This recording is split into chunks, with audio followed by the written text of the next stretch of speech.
جب ہم سعودی عرب کا سوچتے ہیں تو ذہن میں کیا آتا ہے؟ تیل کے بڑے بڑے کنویں، آسمان سے باتیں کرتی عمارتیں، ایک ایسی سلطنت جو ریت پر کھڑی ہے اور دولت میں نہا رہی ہے۔ لیکن اس ساری چمک دمک کے پیچھے ایک بہت گہرا مسئلہ چھپا ہے۔ تیل کی دولت نے انہیں سب کچھ دیا سوائے ایک چیز کے جو زندگی کے لیے سب سے ضروری ہے، اور وہ ہے پانی۔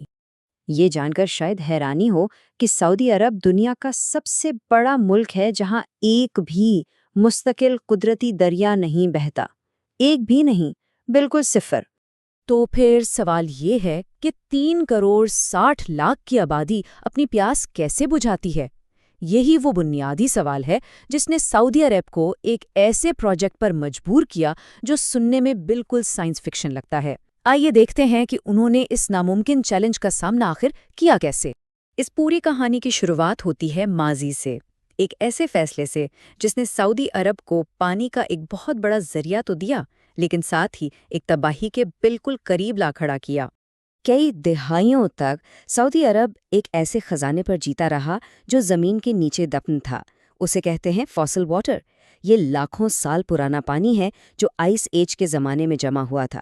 اس کو استعمال کرنا بالکل ایسا ہے جیسے آپ ایک ایسے بینک اکاؤنٹ سے پیسے نکال رہے ہوں جس میں دوبارہ کبھی رقم جمع نہیں ہو سکتی۔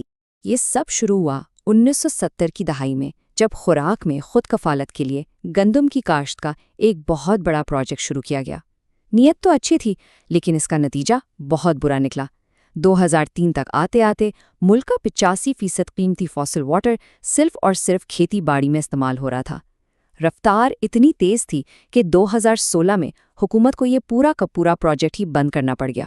اور اس تباہی کی تصدیق ناسا کے سیٹلائٹس نے خلا سے کی۔ ڈیٹا سے صاف پتہ چلا کہ سعودی عرب ہر سال 2 کھرب لیٹر فاسل واٹر ختم کر رہا تھا۔ یہ ایک ایسی رفتار تھی جو ملک کو بنجر بنا سکتی تھی۔ یہ ایک ویک اپ کال تھی کہ اب کچھ بہت ہی غیر معمولی کرنا ہوگا۔ تو اس بحران کے جواب میں سعودی عرب نے ایک ایسا منصوبہ شروع کیا جو سچ میں کسی سائنس فکشن فلم جیسا لگتا ہے: ریت کے نیچے دنیا کا سب سے بڑا مصنوعی دریا تعمیر کرنا۔ اور یہ کوئی چھوٹا موٹا منصوبہ نہیں ہے، ہم بات کر رہے ہیں زمین کے نیچے بچھی ہوئی پائپ لائنز کے ایک جال کی جو 12,000 کلومیٹر لمبا ہے۔ اس لمبائی کا اندازہ لگانے کے لیے ذرا دنیا کے سب سے لمبے قدرتی دریائے نیل کے بارے میں سوچیے۔ یہ سعودی نیٹ ورک اس سے تقریباً ڈبل لمبا ہے۔ یہ انسانی انجینئرنگ کا ایک زبردست شاہکار ہے۔ اور یہ کوئی عام پائپ نہیں ہے، یہ اتنے چوڑے ہیں کہ ان میں سے ایک بس گزر سکتی ہے، اور انہیں زمین کے نیچے اس لیے بچھایا گیا ہے تاکہ صحرا کی شدید گرمی پانی کو بھاپ نہ بنا دے۔ لیکن سب سے حیران کرنے والی بات یہ ہے کہ طاقتور پمپنگ سٹیشنز اس پانی کو گریوٹی کے خلاف 10,000 فٹ اونچے پہاڑوں تک پمپ کرتے ہیں، اور اس کام میں ملک کی کل بجلی کا 9% لگ جاتا ہے۔ لیکن ایک منٹ رکیے، اگر ملک میں پانی ہے ہی نہیں تو پھر یہ 12,000 کلومیٹر لمبا دریا آخر بھرا کہاں سے جا رہا ہے؟ اس کا جواب ایک ایسی ٹیکنالوجی میں ہے جو سائنس کو بالکل جادو جیسا بنا دیتی ہے۔ جواب ہے سمندر۔ بحیرہ احمر اور خلیج فارس کا بے انتہا کھارا پانی۔ سعودی عرب نے سمندر کو ہی اپنا دریا بنا لیا ہے، بس اس کے کھارے پانی کو میٹھے پینے لائق پانی میں بدل کر۔ اس جادوئی عمل کا نام ہے ریورس آسموسس۔ دیکھیے، ملک بھر میں پھیلے 28 بڑے پلانٹس میں ہوتا کیا ہے؟ سب سے پہلے سمندری پانی پر زبردست پریشر ڈالا جاتا ہے، پھر اسے ایسی خاص جھلیوں سے گزارا جاتا ہے جن کے سوراخ اتنے چھوٹے ہیں کہ پانی کے مالیکیول تو گزر جاتے ہیں، لیکن نمک، منرلز، یہاں تک کہ وائرس بھی پیچھے رہ جاتے ہیں۔ اور نتیجہ 99% خالص پینے کا صاف پانی۔ آج کی تاریخ میں سعودی عرب کی پانی کی ضروریات کا 2/3 حصہ یعنی 66% اسی ڈی سیلینیشن کے عمل سے پورا ہوتا ہے۔ یہ ٹیکنالوجی اب ان کے لیے ایک لائف لائن بن چکی ہے۔ لیکن کہانی یہاں ختم نہیں ہوتی۔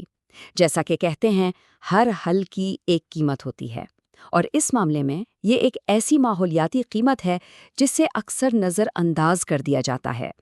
کبھی سوچا ہے کہ جب اربوں لیٹر پانی سے نمک نکالا جاتا ہے تو وہ سارا کا سارا نمک آخر جاتا کہاں ہے؟ جواب ایک ایسی تعداد ہے جو شاید ہوش اڑا دے۔